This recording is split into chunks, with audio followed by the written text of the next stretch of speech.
나라고 인사하시죠. 당신을 뜨겁게 섬기겠습니다. 다시 한번 인사하시죠. 왜냐하면 당신이 딱 봐도 사랑스럽기 때문입니다.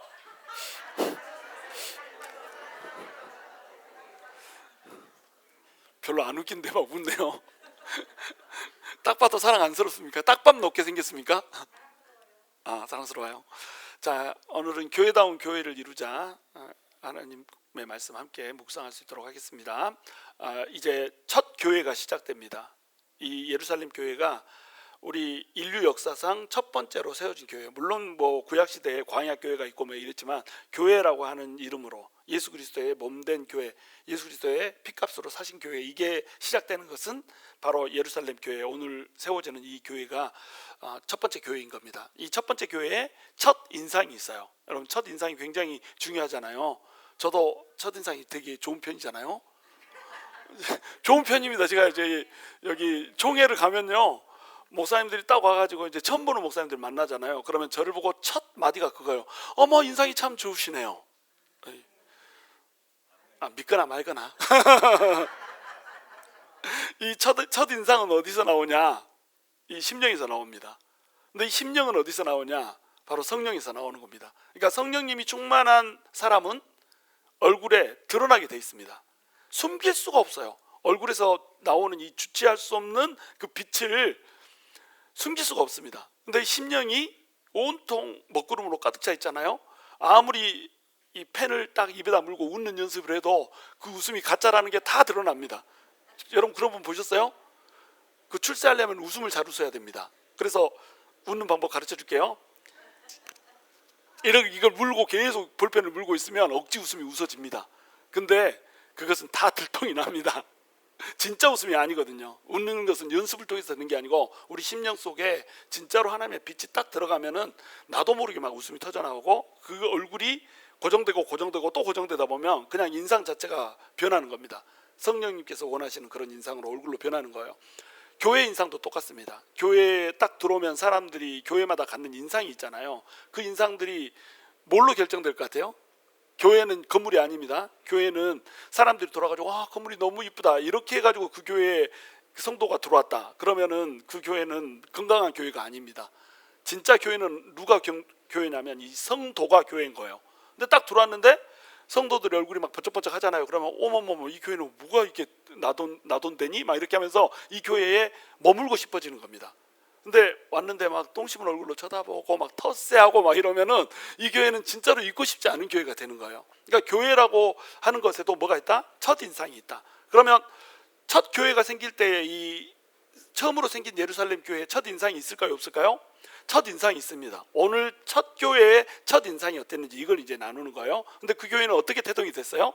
성령님으로 태동이 됐습니다. 성령님이 임재하심으로 말미암아서 사람들이 막 성령으로 기도하다 보니까는 방언이 터지고 15개 국어 언어로 막 통변이 되고 그러다 보니까 사람들이 어머머머, 어떻게 이런 일들이 벌어지지? 이것은 바로 성령님이 하시는 거요. 약속된 성령님을 하나님께서 부어주셔가지고 지금 이 일이 있는 거야. 그러면 그 성령님 누가 부어주냐? 예수 그리스도가 죽으셨는데 부활하셔가지고 하나님은 아버지로부터 받아가지고 그 아들 하나님이 너희한테 보내주는 거야.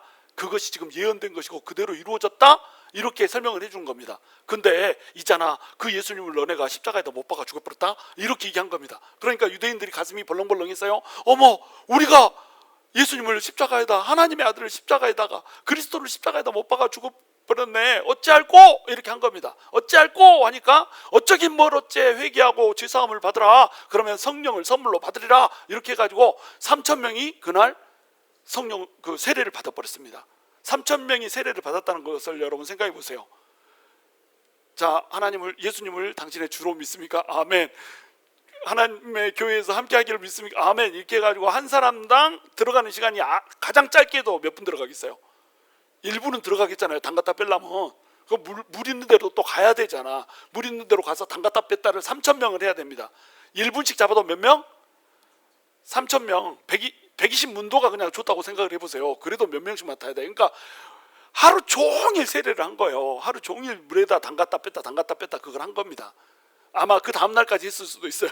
근데 성경에 보시면 그날에 이 세례를 받은 사람이 3,000명이다 이랬으니까 그냥 세례 천지가 돼버린 거예요. 그러면서 생겨난 게 뭐예요? 교회인 겁니다. 어떤 담임 목사 하고 싶은 목사 하나가 가가지고 건물 하나 사고 이렇게 쪽방 사가지고 여기다가 간판 붙이고 이리 들어오세요, 환영합니다, 사랑합니다 이거 해가지고 그렇게 시작한 교회가 아니에요. 이 교회는 어떻게 시작한 거냐면 성령님이 역사에서 성령님의 감화 받은 사람들이 어찌할꼬 하고 돌아왔다가 이 외국에 사는 사람들은 물론 돌아갔고 외국에 사는 사람이 아니고 예루살렘 근방에 사는 사람들은 어땠어요? 아이고 진짜로 예수를 믿어야 되겠네 해가지고 이루어진 것, 그것이 예루살렘 첫 번째 교회가 됐다니까요. 그러니까 예루살렘 첫 번째 교회 첫 인상은 뭐냐면 성령님이 충만하여서 성령님이 드러나는 교회였던 겁니다. 그래서 많은 사람들이 초대교회로 돌아가자 이런 식으로 얘기하는 거예요. 근데 초대교회로 돌아가자 할 때 그 초대교회는 어떤 교회예요? 성령님이 운행하시는 교회란 말이에요. 성령님이 강력하게 사로잡는 교회, 그 교회가 바로 초대교회였던 겁니다. 그런데 42절에 보시면은 이제 그런 이 예루살렘 교회가 그 교회의 건강함을 유지하기 위해서 했던 일들을 쭉 기술합니다. 자, 42장 한번 있습니다. 시작. 그들이 사도의 가르침을 받아 서로 교제하고 떡을 떼며 오로지 기도하기를 힘쓰니라 이렇게 돼 있어요. 그런데 이게 번역이 조금 아쉽습니다. 물론 이제 이대로 해도 되는데 원래대로 하면은 힘쓰니라 여기에 모든 것이 다 걸려요.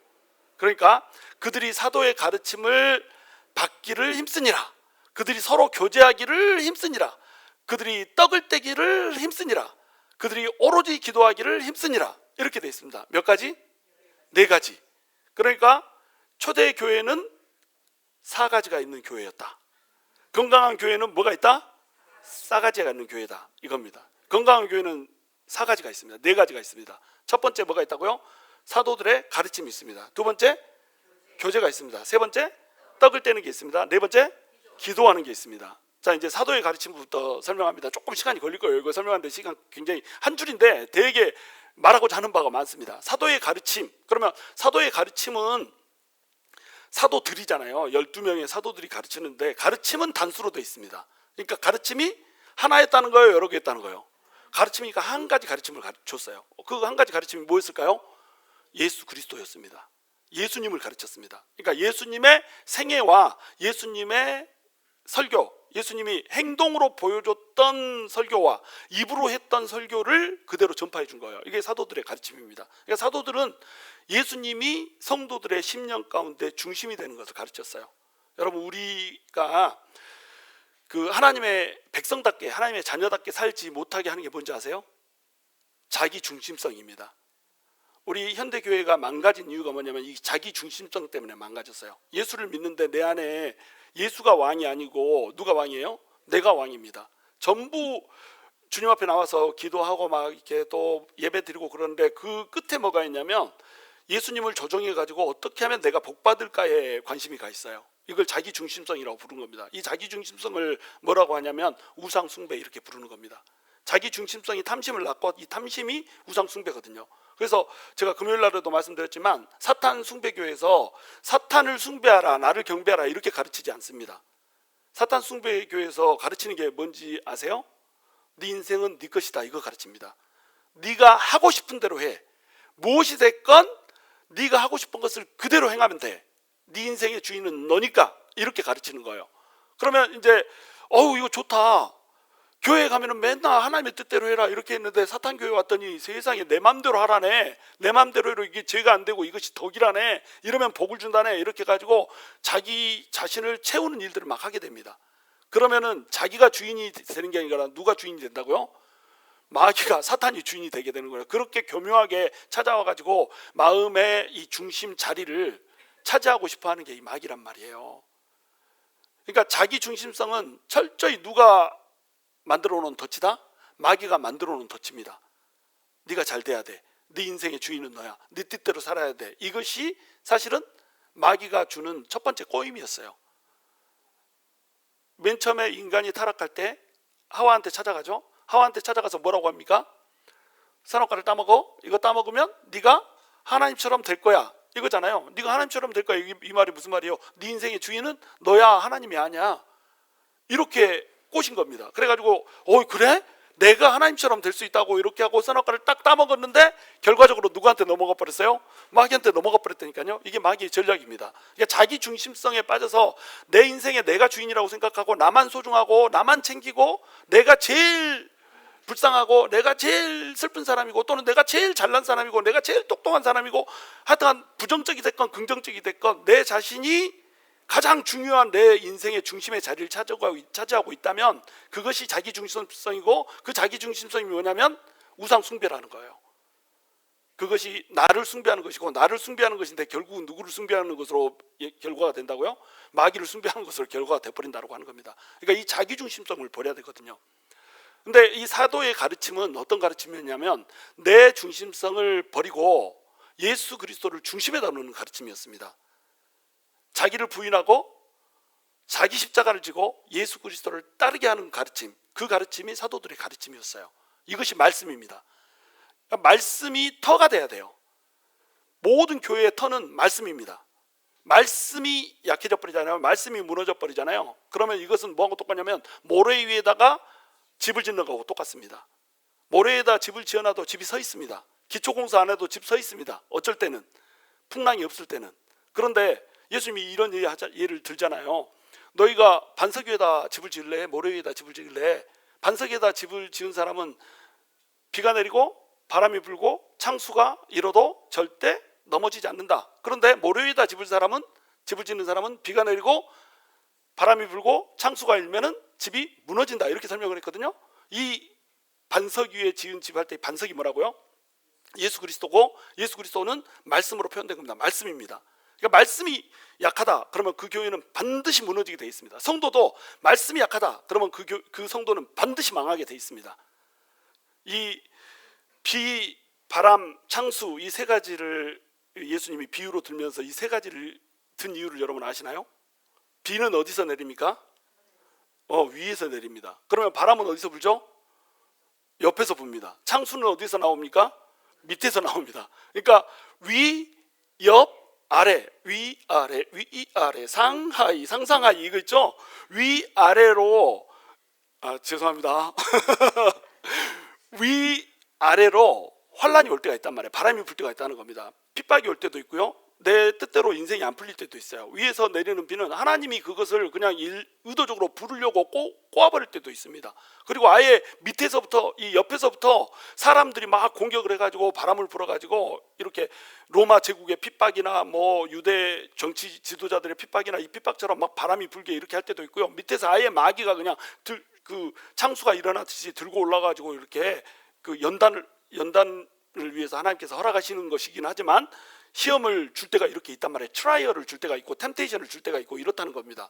그러면 말씀이 튼튼한 사람은 어때요? 절대로 그게 집이 안 무너지는 거예요. 신앙이 무너지질 않습니다. 근데 말씀이 약한 사람은 어때요?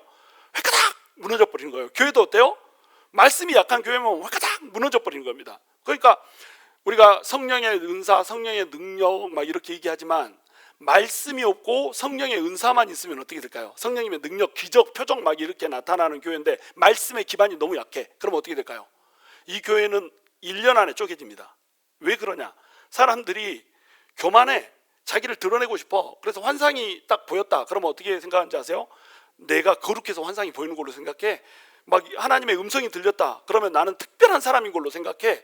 영분별이 열려가지고 사람들의 막 그 어깨에 타고 있는 뭐 검은 것도 보이고 하얀 것도 보이고 막 이런다. 그러면 오메 검은 거, 오메 하얀 거 막 이렇게 하다가 지가 잘나서 그런 줄 알아. 그러다가 좀 지나치게 나가면 어떻게 되는 거예요? 박태선이 문선명이 이렇게 되는 겁니다. 그 사람들 원래 장로였던 거 아시죠? 교회 장로들이었어요. 그런데 막 그 산기도 가가지고 막 붙잡고 남의 뿌리 뽑다가 나무는 안 뽑히고 지가 뽑혀가지고 이መስ다가 뭐 이게 헛것이 보이네 어쩌네 이러다가 내가 하나님이다 내가 예수다 이렇게 해버린 거예요. 문선명이는 지가 예수다 그러고 박태선은 지가 성령님이라고 그러고 이렇게 해가지고 사람들이 변질이 돼버린 겁니다. 그러니까 말씀이 기초가 되지 못한 채 은사가 임하고 기적이 임하고 표적이 임하면요 교회는 완전히 망가져 버립니다. 근데 말씀이 튼튼한데 성령님의 은사는 잘 임하고 그 기적은 잘 없고 막 이래요. 그럼 어떻게 될까요? 그 교회 괜찮습니다. 말씀이 기초가 탄탄하면은요 좀 막 은사주의 이런 쪽으로 안 해도 교회가 쪼개지지는 않습니다. 그리고 그 교회 생명들이 살아날까요? 안 살아날까요? 살아납니다. 10년에 한 명 정도 살아납니다. 은사주의 교회에서는 어때요? 은사들이 막 베풀어주면 막 살아납니다. 막 한 달 만에 막 살아납니다. 근데 교회가 풍지박산 나버립니다. 교회가 지탱이 안 됩니다. 그러면 어떻게 돼야 돼요? 말씀이 기초가 된 위에 성령님의 나타나심이 있어야 되는 겁니다. 어떤 게 더 중요하죠? 말씀이 더 중요합니다. 기초가 더 중요합니다. 기초가 있으면 안 자빠지거든요. 그러니까 말씀이 너무너무 중요한 거예요. 그래서 호세아서에서도 우리가 봤잖아요. 오묘하게 이게 또 겹쳤어요. 호세아서의 백성이 망하는 이유, 내 백성이 망하는 이유는 뭐라고 부릅니까? 하나님을 아는 지식이 없다라고 얘기합니다. 하나님을 아는 지식이 없기 때문에 내 백성이 망하는 도다, 이렇게 얘기한단 말이에요. 그러면 하나님을 아는 지식은 다하트 엘로힘이라고 그랬죠. 다하트라고 하는 것이 뭐라고 그랬어요? 성경의 말씀들, 쌓여있는 그 축적된 말씀들, 그리고 이 성경을 살아낸 수많은 선조들의 또는 동료들의 경험들, 그리고 나의 생생한 경험들, 이것이 체험된 지식, 이게 다하트라고 그랬죠. 하나님을 알아낸 그 지식, 하나님을 직접 만져낸 지식, 삶 속에서 살아내고 검증된 말씀의 지식, 이것이 하나님을 아는 지식이란 말이에요. 사도들이 가르쳤던 말씀이 왜 힘이 있는지 아세요? 예수님하고 같이 동행하면서 받았던 말씀이니까 그렇습니다. 예수님으로부터 직접 말씀을 들었고 예수님이 직접 사는 것을 보면서 만져지는 말씀이었어요. 그들한테는 아직 성령님이 오지 않았기 때문에 구체적으로 그들한테 손에 잡히지는 않았어요. 근데 성령님까지 와버렸네. 그러면서 성령님이 내 안에서 눈에 보이고 불로, 눈에 보이고 귀로 들리고 입술로 말해지는 성령님이었기 때문에 성령님이 만져졌던 겁니다. 이걸 다하트라고 그러는 거예요. 내가 체험한 성령님, 내가 경험한 성령님, 내가 체험한 말씀, 내가 경험한 말씀, 이게 다하트, 하나님을 아는 지식이에요. 이게 있으면 백성들은 망하지 않습니다. 그러니까 성도가 망하거나 또는 교회가 망하거나 망하는 이유는 한 가지밖에 없습니다. 세상은 망하는 이유가 여러 가지가 있을 수 있어요. 근데 성도는, 교회는 망하는 이유가 딱 한 가지입니다. 그게 뭐냐면 하나님을 아는 지식이 없기 때문에 그래요. 그러면 저 사람은 나보다 지식이 더 없는데도 안 망하고 잘 하던데요, 그냥 놔두는 겁니다. 그런데 저 사람은 많이 하는데 왜 저렇게 망합니까? 곧 역전될 겁니다. 더 깊이 알라고 주는 겁니다. 그게 욥이에요.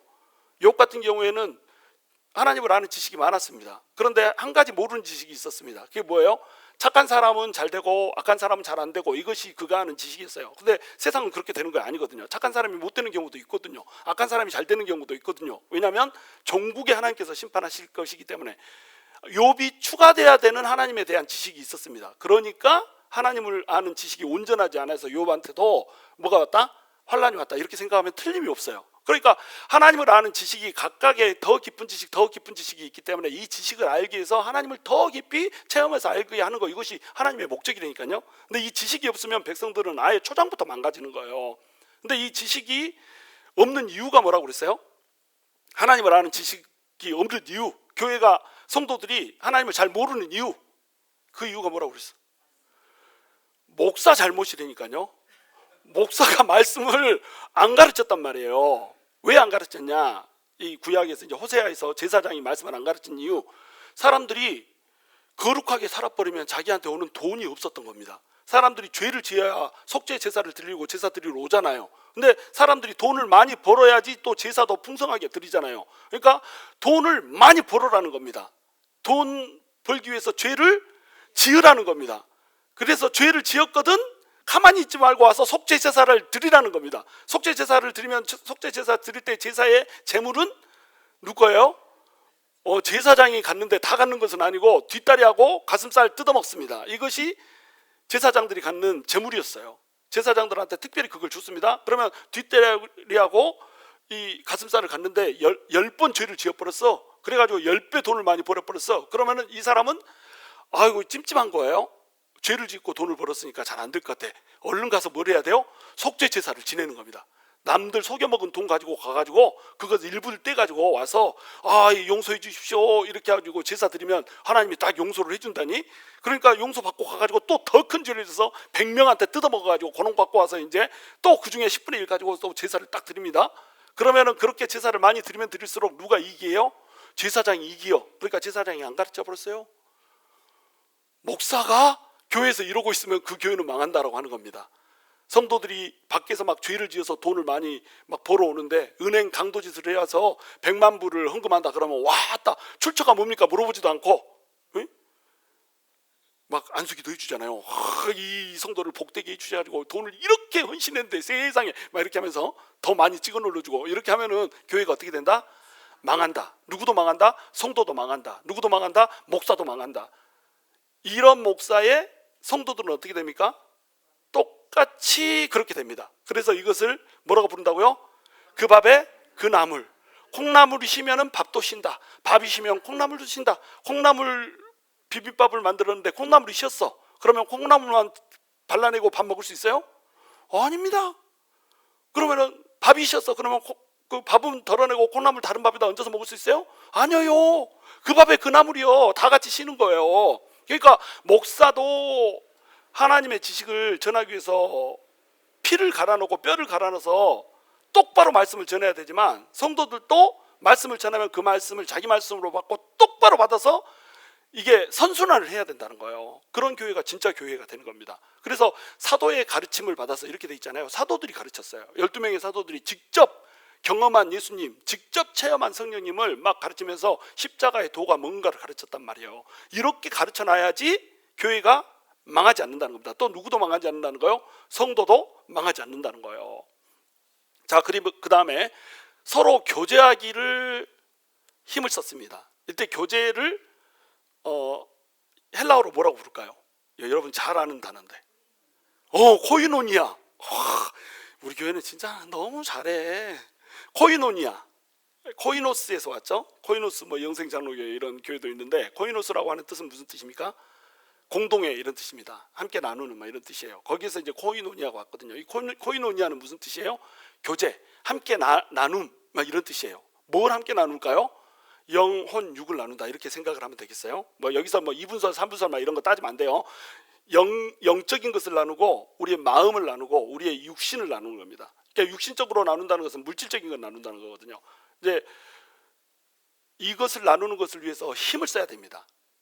우리가 이제 셀이 그 코이노니아의 대표적인 예잖아요. 셀이 좀 좋은 셀이다 그러면은 성도들이 서로 어려울 때 막 도와줍니다.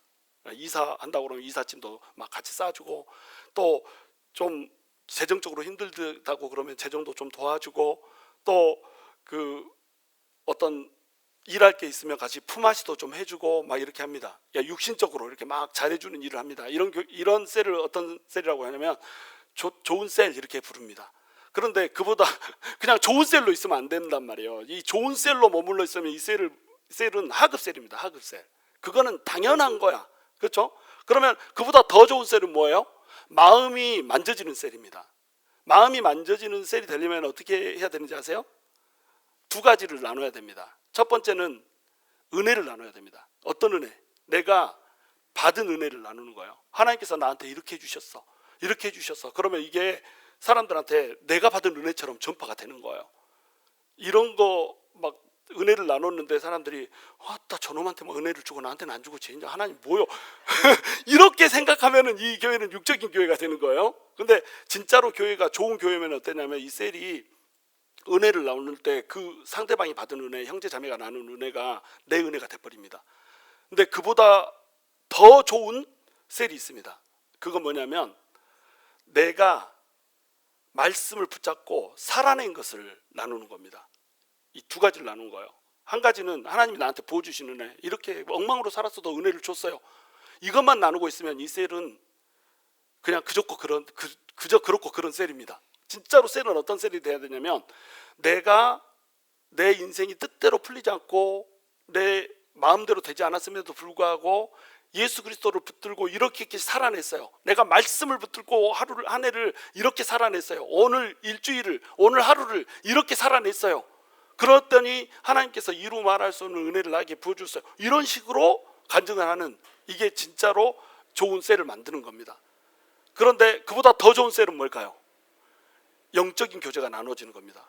그래서 함께 기도하고 함께 막 손잡고 찬양하고 예배하고 막 이러는데 성령님의 권능이 임해버리고 능력이 임해버리고 이래가지고 사람이 줄 수 없는 위로가 임하면 이것은 영적인 교제가 있는 거예요. 그러니까 마음의 교제가 있는 것이 뭔지 알겠죠? 마음의 교제가 있는 것은 하나님이 분명히 그 마음을 주셔서 교제하는 것이긴 하지만 거기에 하나님이 개입이 안 돼버리는 순간에는 어떻게 되냐면 인간적인 도움밖에 안 됩니다. 어머 힘들겠다. 어머 힘들겠다가 우리 인생에 무슨 전환을 줄 수는 없잖아요. 힘들겠다 그러면 마음의 위로는 됩니다. 근데 이 셀이 잘 안 되면은 힘들겠다도 못 해주는 거예요. 힘든 얘기를 하면 어떻게 되는 거예요? 그딴 거 가지고 힘드냐? 막 이렇게 해버린단 말이에요. 이것이 영이 통하지 않는 이 셀 모임의 특징입니다. 코이노니아의 특징이 그래요. 코이노니아는 가장 상급 레벨이 뭐냐면 영이 통하는 코이노니아 교제가 돼야 되는 거예요. 영이 통한다는 건 뭐냐면 성령님이 그 모임 자체의 주인이 되는 겁니다. 성령님이 주인이 된다는 건 뭐냐면 내 자아가 빠져버린 거예요. 그러니까 나눌 때도 내 어두움이 막 나눠지는 게 아니라 성령님이 운행하시기 때문에 내 안에 있는 빛이 나눠지는 겁니다. 근데 가장 그러니까 이 진짜로 사실은 이런 셀이 필요할까라고 싶은 정도의 셀은 어떤 셀이냐면 맨날 앉기만 하면 남 욕하는 셀. 그 먹을 때 반찬이 부족해가지고 도마에다 올려놓고 막 생선 조수지 남을 올려놓고 조사보러 가지고 이거 씹어 먹는 이 셀, 이런 셀들은 사실은 셀이 필요 없습니다. 이런 셀들은 그냥 없애버리는 게 낫습니다. 그냥 모여서 밥이나 한번 그 순서대로 턴이나 돌리고 그렇게 하고 와서 말씀 듣고 이러고 가는 게 낫지. 셀 모여서 뭐 할 거예요 그거? 맨날 남 욕이나 하고 신랑 욕이나 하고 아내 욕이나 하고 막 하나님 원망이나 하고 불평이나 하고 이래가지고 먹구름 팍팍 집어넣고 다른 사람도 축축 처지게 만들어버리고 그래가지고 그거 듣다 나면 그 사람도 그냥 앉아있으면 한숨 나오게 만들고 이런 셀을 만들어서 뭐 할 거예요? 이런 셀은 없는 게 낫다.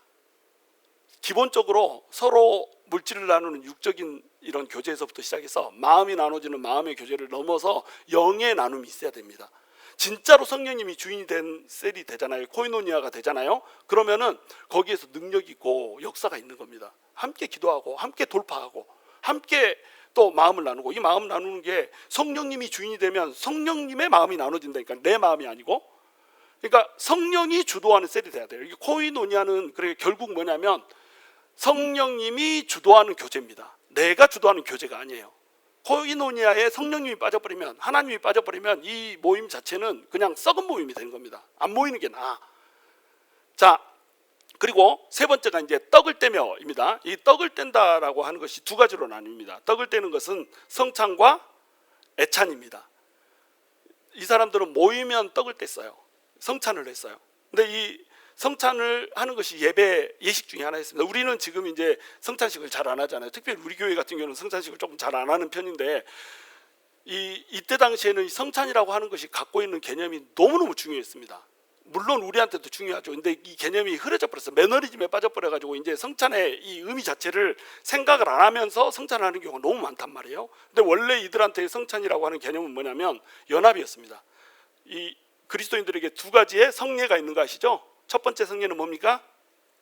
첫 번째 성례는 어디 절에서 오셨어요? 왜 이렇게 나 지금 중들한테 설교하는 거예요? 첫 번째 성례는 뭡니까? 세례. 두 번째 성례는 성찬. 그러니까 교회에서 성례로 지키는 것은 세례와 성찬이 있습니다. 근데 세례의 의미가 뭐예요? 물속에 들어갈 때 예수님과 연합해서 함께 죽고 물속에서 나올 때 예수님과 연합해서 함께 산다는 것. 그래서 이제는 세례를 받았다면 내가 사는 것이 아니고 나는 죽고 내 안에서 나를 대신해서 사시는 예수 그리스도가 산다라고 하는 거. 이것이 세례의 의미입니다. 그러니까 세례는 뭐냐면 연합이에요. 누가와 연합입니까? 예수님과의 연합입니다. 예수님과 연합되면은 한 세례를 받았으면, 모든 사람이 한 세례를 받았으면 이 세례를 받은 모든 사람은 어떻게 되는 거예요?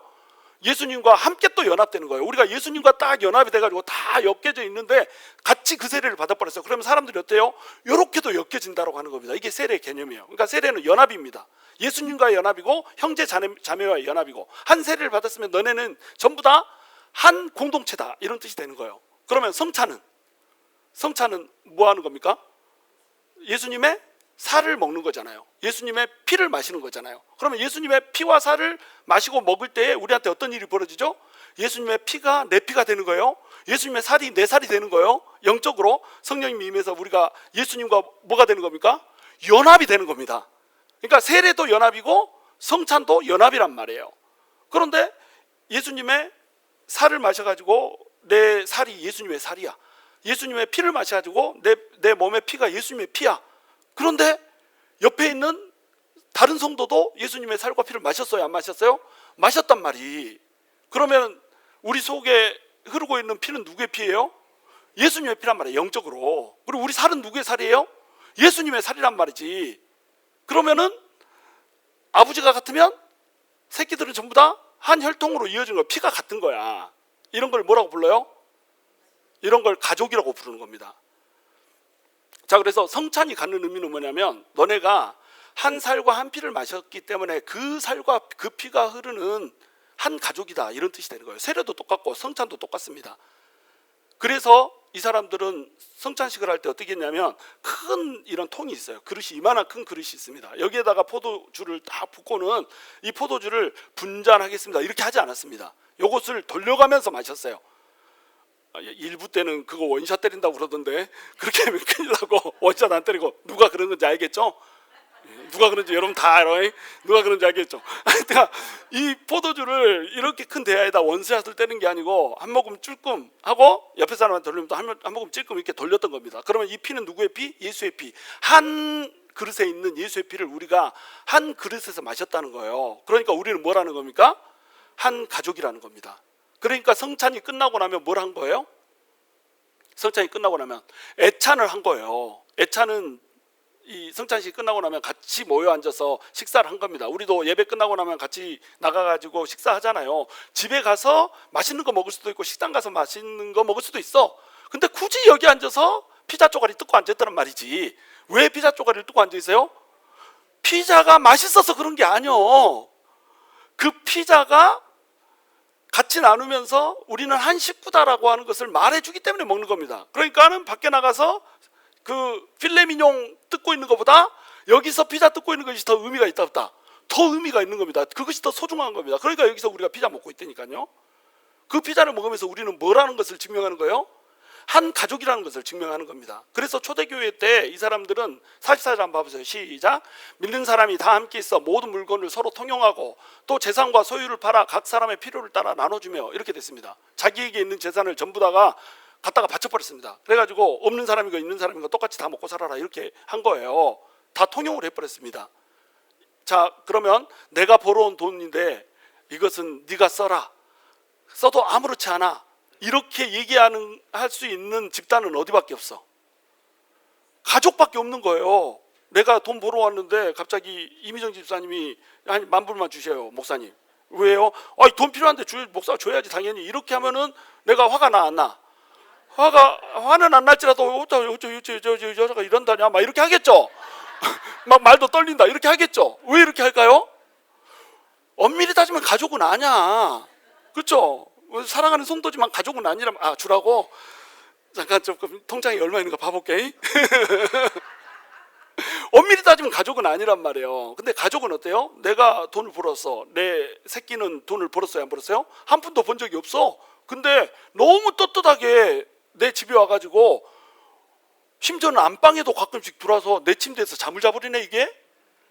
근데 너 나가거라, 넌 누구냐, 이렇게 해요, 안 해요? 안 한다는 겁니다. 왜요? 가족이니까. 그러니까 가족은 이렇게 나눈다는 거예요. 이들한테 있어서 성령이 임해서 성찬을 같이 하고 세례를 같이 했다라고 하는 것은 뭐였냐면 우리는 한 가족이다, 이 개념이 있었던 거예요. 물론 그렇다고 해서 우리가 이렇게 제가 그러면은 목사님이 이미정 집사님한테 10,000불 줘도 되겠네요, 이렇게 얘기하면 틀려요, 맞아요? 틀립니다. 맞아? 안 줘, 나 못 줘. 틀려. 왜 그러냐면 이 일은 어디에서만 벌어졌어요? 예루살렘 교회에서만 벌어졌습니다. 물건을 사다 놓고 통용해라, 다 받쳐놓고 통용해라, 이거는 어디에서만 있었다? 예루살렘 교회에만 있었다.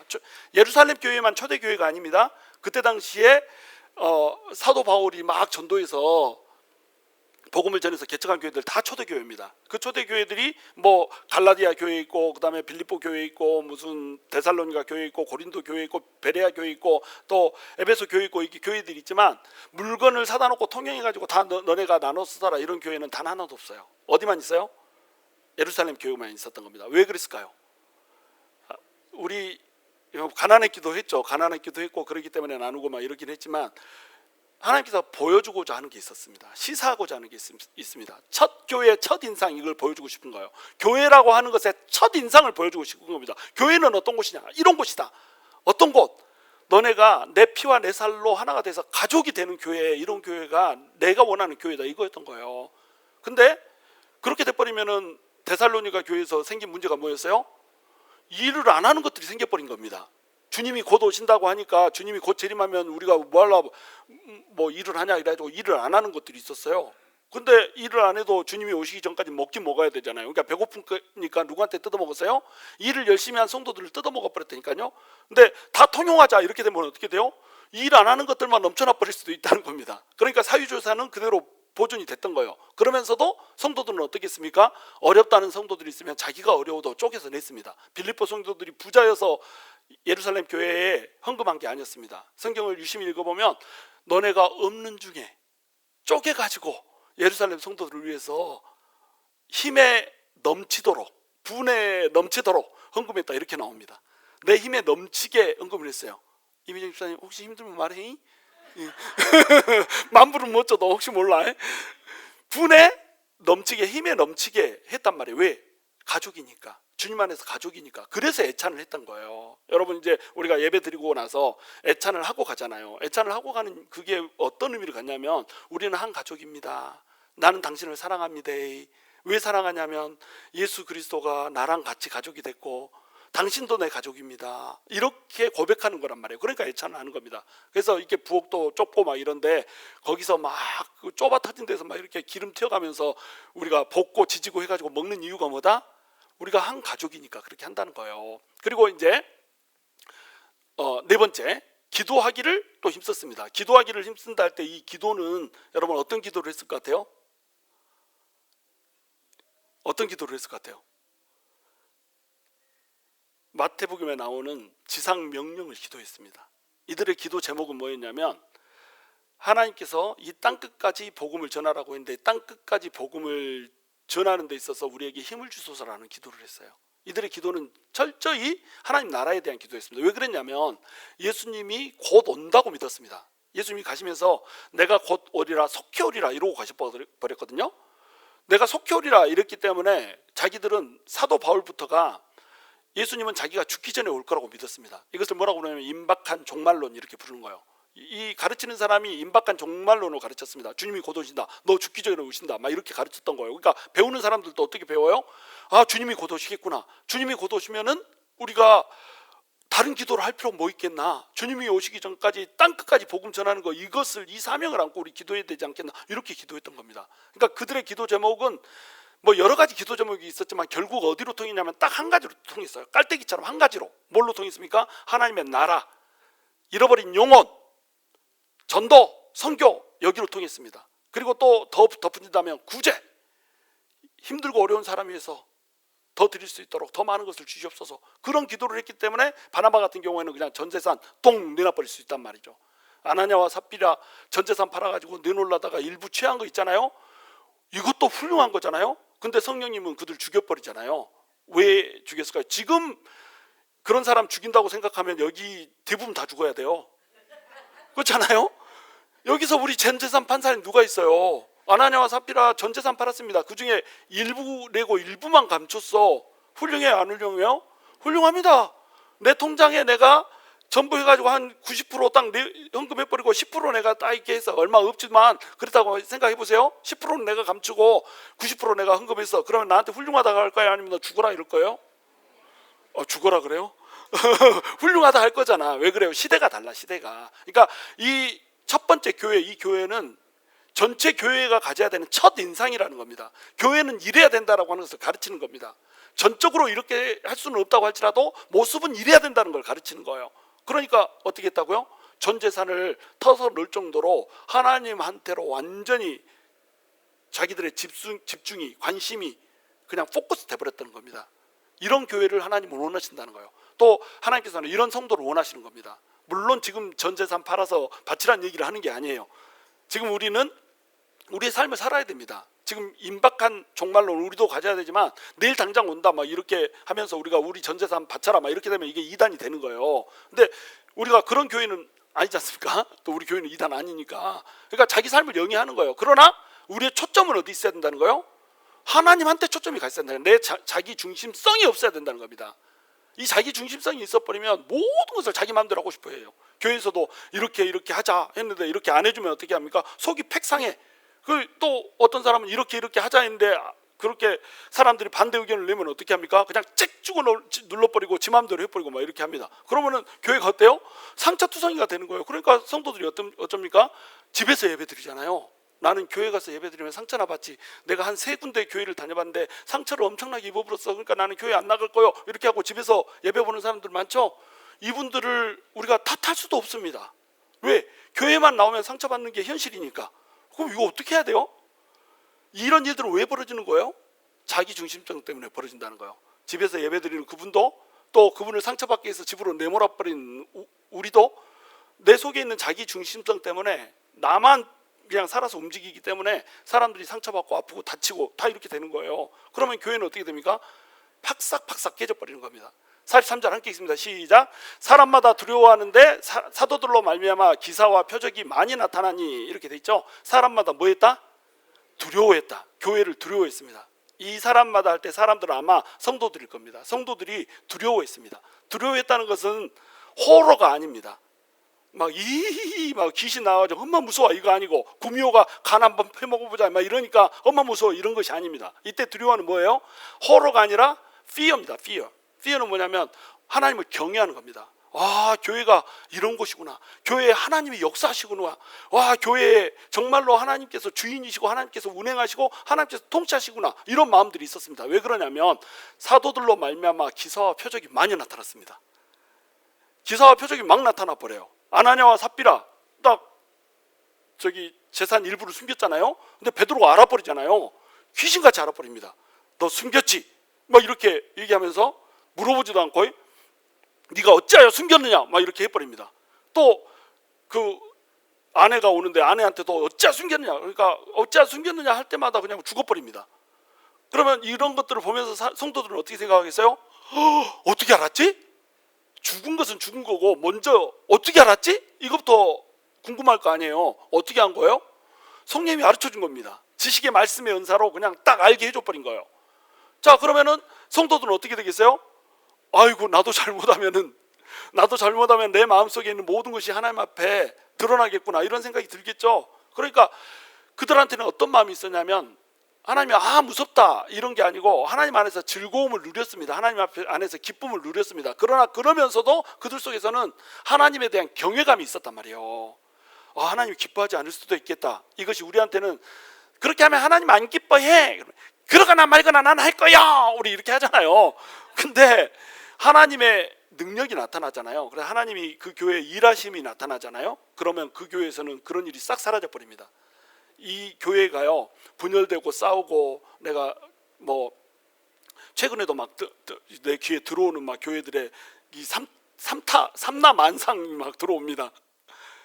뭐 본당에서 싸웠다는 둥, 나가라고 하니까 밖에서 싸웠다는 둥, 막 싸운 이야기들이 막 들려요. 자, 교회에서 막 이렇게 싸우는 이야기들이 들리는데 하나님이 계신 성전이라고 믿어지는 곳에서도 막 싸움이 일어나고 이런단 말이에요. 그러면 그 싸움이 일어나는 원인은 뭘까요? 원인은 뭘까요? 자기 중심성입니다. 근데 자기 중심성, 그렇게 싸우도록까지 자기 중심성이 지배를 하고 있는 이유는 뭘까요? 하나님이 일하고 있다라고 하는 것이 눈에 안 보이는 겁니다. 여기 이곳에 하나님이 있다고? 하나님 눈에 안 보이잖아요. 눈에 안 보이니까 싸워도 되는 겁니다.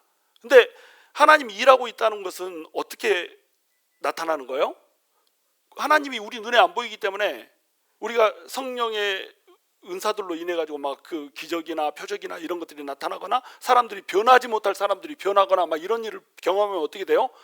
또는 뭐 안 풀리던 일들이 막 기적같이 풀리거나 막 이런 일들이 한두 번씩 일어나는 게 아니라 너무너무 자주 일어나는 겁니다. 그러면은 어떻게 되겠어요? 그러면 이 교회는 하나님이 운행하시네, 이렇게 되는 겁니다. 그러면 그 교회에서 삿대질하면서 소리 질러서 욕하면서 싸울 수 있겠어요, 없겠어요? 없다는 겁니다. 그러니까 교회가 싸우고 분열되는 이유가 있습니다. 어떤 이유가 있냐면 하나님께서 일하고 있는 흔적이 안 보이니까 그런 일이 일어나는 겁니다. 나는 이런 교회를 만드는 게 너무너무 두려운 거예요. 그래서 제가 뼈를 갈아서 말씀에 그렇게 막 집중을 하는 겁니다. 말씀을 될 수 있는 대로 모든 말씀들을 전부 다 뜻을 전부 새겨서 넣어주려고 하고요, 저 스스로 말씀을 살려고 애를 쓰는 겁니다. 그리고 제 말씀이 좀 세잖아요. 나는 이 단에서 말씀을 전하고 내려갈 때마다 불안불안해요. 누가 실족하거나 다치지 않았을까? 그래서 맨날 내려가가지고 물어봅니다. 오늘 말씀 너무 셌어? 괜찮았어? 맨날 물어봅니다. 그럼 괜찮았대. 그러면 이 정도는 괜찮구나, 이렇게 하는데, 이 정도보다 더 센 말씀도 하나님이 그 말씀 본문에 집어넣었으면 나는 전해야 돼요, 안 전해야 돼요? 전해야 됩니다. 왜냐하면 이것이 성도들이 사는 방식이기 때문에 그래요. 성도들이 사는 유일한 길입니다. 저는 목사로서 핏값을 책임지고 싶은 생각이 없어요. 성도들의 핏값을 목사가 책임져야 됩니다. 성도가 말씀을 똑바로 못 받아서 목사가 말씀을 잘 못 전했기 때문에 성도가 말씀을 몰라서 하나님을 아는 지식이 없어서 망해버렸다. 그러면 그 핏값을 누구한테 찾아요? 목사한테 찾습니다. 제사장한테 찾습니다. 말씀을 가르쳐야 될 자한테 찾습니다. 나는 적어도 사람들한테 욕은 얻어먹을지라도 영혼들의 핏값을 하나님한테 갖고 싶진 않아요. 그러니까는 하나님이 전하는 말씀을 그대로 단에서만큼 전해야 되는 겁니다. 단에서만큼은 전해야 돼요. 근데 여러분 이것을 생각해 보세요. 교회가 이렇게 하나님의 일을 하지 않고 사람의 일을 하다가 교회가 너무 하나님한테 멀리 떠나버리잖아요. 그러면 그 교회가 막 분열되고 쪼개지고 막 이렇게 하지 않습니까? 그러면 내가 연구를 되게 많이 했어요. 그런 교회들을 보면서 성도들의 삶이 망가집니다. 이거는 제가 그냥 경험상 연구한 거예요. 그리고 많은 목사님들한테 연구 자료를 물어보고 막 이렇게 해가지고 제 나름대로 아마 논문을 쓴다면 이걸로 내가 논문을 쓸 수도 있어요. 성도들의 삶이 집단적으로 망가집니다. 어떤 집단적으로 병이 온다거나 또는 집단적으로 막 사업이 망한다 이런 사람들이 한두 명 이럴 수는 있어요. 우수수수 막 교회에서 그 교회 분위기로 그냥 쫙 이렇게 살포돼 버릴 때가 있습니다. 이거는 뭐 때문에 그런지 아세요? 하나님을 아는 지식을 그 교회 목사가 닫아버렸기 때문에 이럴 때가 많습니다. 그래서 성도들도 그 밥에 그 나물이 돼가지고 하나님을 아는 지식을 떠나서 하나님을 아는 지식을 버려버렸을 때 내가 너를 버려버리겠다. 그래서 어떻게 한다고요? 하늘을 철로 가려버립니다. 땅을 노수로 가려버립니다. 하늘, 철, 땅, 노수로 만들어버려요. 그러면 하늘에서 비가 안 내리죠. 땅에서는 곡식이 안 올라오죠. 사업이 다 망하는 겁니다. 성도들이 망하는 이유가 그것 때문에 망하는 거예요. 근데 교회가 너무너무 하나님 안에서 하나님의 일을 잘하잖아요. 하나님의 사업을 너무 잘하잖아요. 선교 잘하고 구제 잘하고 전도 잘하잖아요. 이건 연구 데이터입니다. 저만 연구한 게 아니고 다른 연구 데이터도 또 있어요. 나라가 자체가 그런 경우도 많습니다. 그럴 경우에 이 교회가 너무너무 잘 됩니다. 근데 교회만 잘 되는 게 아니라 그 교회에 다니고 있는 성도들의 사업에다가 하나님께서 그냥 살포를 해버립니다. 하늘의 비와 땅의 3대 특산품과 무역에서 나오는 금은을 하나님이 떡칠을 해버립니다. 그러면 그거 넘쳐가지고 돈을 어떻게 주체를 못해서 이거 어디다 헌금해야 돼요? 이렇게 되는 교회들이 있단 말이에요. 그게 뭐가 풀어진 거예요? 하나님의 말씀이 풀어진 교회고 그 말씀을 하나님의 능력이 풀어버린 교회입니다. 말씀과 능력이 함께 균형을 이루어서 풀려진 교회, 그 교회에 하나님께서 복을 쏟아버린단 말이에요. 제가 만들고 싶은 교회는 그런 교회입니다. 그런 교회 만든다고 해서 저한테 뭐 들어오는 거 없습니다. 우리 교회가 뭐 성도들이 막 늘어나고 뭐 돈 많은 사람들이 와서 헌금 많이 하고 뭐 이렇다고 하더라도 내가 그 사례비를 더 받고 싶은 생각도 없고 뭐 저기 테슬라 사주라고 할 생각도 없고 사택 지어주라고 할 생각도 없습니다. 내 돈으로 충분해. 나는 내 돈으로 내가 혼자 살 수 있어요. 내 돈 내 산으로는 안 산다. 나는 주님한테 복 받을 겁니다. 나한테 유익되는 거 하나도 없어요. 내가 이렇게 교회가 복받는 법을 가르쳐주는 이유가 뭔지 아세요? 성도들 사랑하기 때문에 그렇습니다. 그러니까 나는 거칠게 말씀을 전할 수밖에 없어요. 말씀에 있는 원론적인 그 말씀 그대로 날 것을 전해줄 수밖에 없습니다. 이래야 성도들이 복받으니까. 여러분 하나님을 버리면 안 됩니다. 하나님을 아는 지식을 버려버리면 안 됩니다. 하늘의 철이 닫혀버리고요. 땅의 놋이 닫혀버립니다. 비가 잘 안 오는데요. 이래가지고 하나님을 아는 지식을 접어버리잖아요. 아예 철이 깔려버린 겁니다. 철판이 깔려버릴 거예요. 나는 얼굴이 철판이라 그래도 하나님 안 믿어버릴 건데 그러면 더 두꺼운 철판이 하늘에 닫히게 될 겁니다. 이거는 저의 경고가 아닙니다. 성경의 경고입니다. 하나님을 아는 지식을 여러분 오늘 이 시간에 똑바로 챙기시기 바랍니다. 46절 함께 읽습니다. 시작. 날마다 마음을 같이하여 성전에 모이기를 힘쓰고 집에서 떡을 떼며 기쁨과 순전한 마음으로 음식을 먹고 이렇게 돼 있죠. 자, 날마다 마음을 같이하여. 지금 교회에 있어야 될 네 가지 그 일들을 그대로 지금 실천하고 있습니다. 날마다 마음을 같이하여 성전에서 모이기를 힘썼습니다. 이때는 유대교인들은 전부 다 성전에서 모이기를 힘썼거든요. 날마다 성전에 모였습니다. 그런데 이들이 모이는 거하고는 달랐단 말이에요. 이들은 예수를 믿고 나서도 이들은 유대교인들은 항상 모이는 것처럼 성전에 모였습니다. 성전에 모인 목적이 뭐였냐? 하나님 나라였습니다. 이곳으로 오는 수많은 사람들을 전도하겠다는 거죠. 그리고 집에서 또 그냥 헤어지는 게 아니고 집에 가가지고 집이 큰 집이 있잖아요. 작은 집이 있고 큰 집이 있고 작은 집에는 성도들이 모일 수 있다 없다? 모일 수 없다. 또 막 낑겨서 넣으면 먹을 수, 꼭 끼워 하면서 먹을 수 있습니다. 꼭 끼워 하면서 먹을 수는 있어. 근데 집이 큰 사람들은 집을 마음껏 내줬습니다. 성경에 그런 얘기가 얼마든지 나와요. 가이오, 고린도 교회의 가이오 어땠습니까? 식주인이 돼가지고 바울뿐만 아니라 성도들한테 막 집 내줬습니다. 나손 어떻습니까? 나 손 크다 해가지고 예루살렘에 가는 예루살렘에 방문하는 사도 바울 일행들 10명이 넘는 그 일행들을 내가 예루살렘에서 전부 대접해버리겠다 그래가지고 한 사람이 그 사람을 다 대접해버립니다. 적어도 자기가 대접 안 했다고 할지라도 이 사람들 커넥션 통해 가지고 어쨌든 대접하는 일을 그 사람이 맡았습니다. 나손, 이름 기억하십시오. 나 손 크다. 이름 외우기 쉽죠? 나 손 크다. 하여튼 그 손 큰 사람들에 의해서 이 교회들이 돌아갔던 거예요. 가난한데, 전부 가난한데 우리 집은 커. 그러면 그 집에 모여가지고 따로 모여서 또 떡을 뗀 겁니다. 왜? 한 식구니까. 그리고 기쁨과 순전한 마음으로 음식을 서로 먹으면서 하나님을 찬미하며 또 온 백성에게 칭송을 받으니. 자, 예루살렘 교회, 하나님의 첫 교회의 첫인상 알겠죠? 어떤 교회예요? 칭송받는 교회입니다. 하나님을 그들은 찬미했고요, 사람들은 교회를 찬미했습니다. 무슨 얘기인지 이해가 되시나요?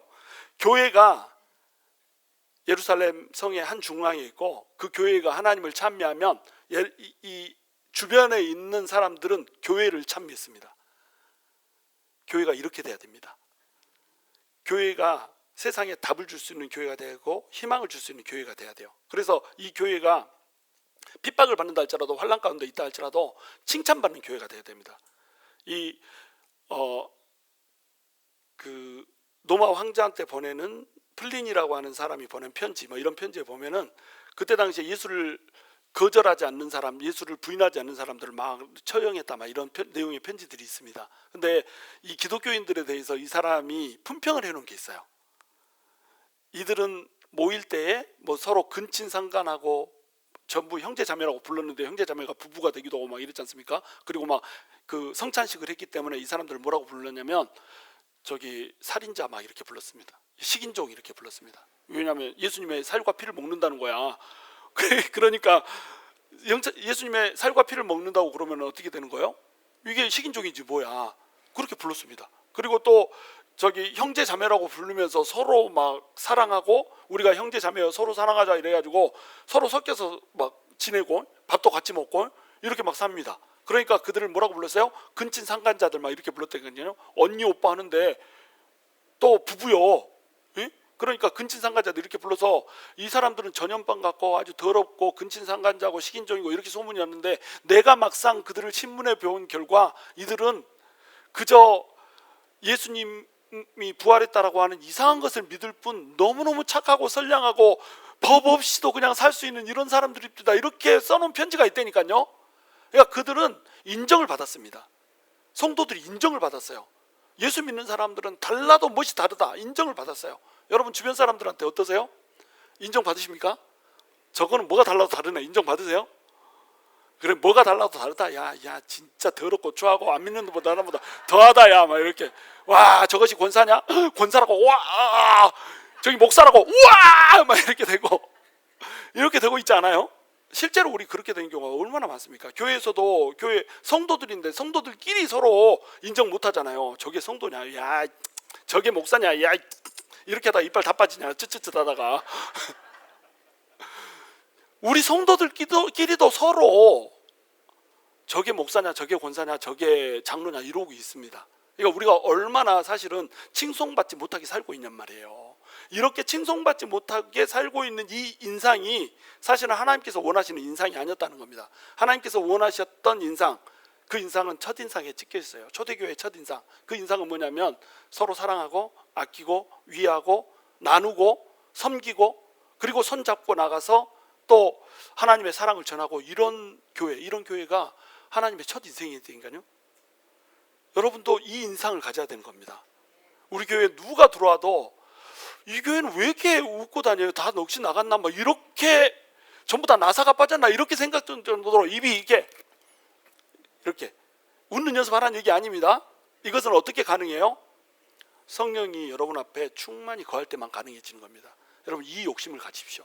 내 자기 중심성을 버리고 내 중심에 내가 아니라 성령님만 가득 채우겠습니다 이걸 결단하면서 계속 성령님을 초청해서 이 성령님이 나를 지배하게 만들어야 돼요.